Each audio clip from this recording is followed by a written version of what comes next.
Pinayagan ng korte si Andrea Rosal na dumalaw sa buro ng kanyang sanggol sa lungsod ng Maynila bukas ng hapon.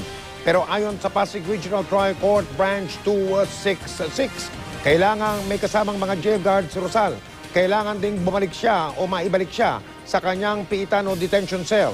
Hindi pinayagan si Rosal na dumalo sa libing ng kanyang anak sa Huwebes dahil daw sa isyong pangseguridad at pati na sa kanyang kalagayang medikal.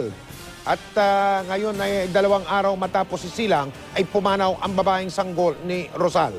Ibinunto ng grupong Gabriela at karapatan ng sisi sa gobyerno pati na sa ubong sandataan lakas ng Pilipinas. Hindi raw agad pinagbigyan ng hiling na hospital arrest ni Rosal. Siya ang anak ng yumaong tagapagsalita ng Communist Party of the Philippines na si Gregorio Roger Rosal. Nakikiramay naman daw ang AFP pero nakiusap na wag sanang gamitin ni Rosal ang pagkasawi ng kanyang anak para sa kanyang tinatawag na political agenda. Nakiramay din ang Malacanang.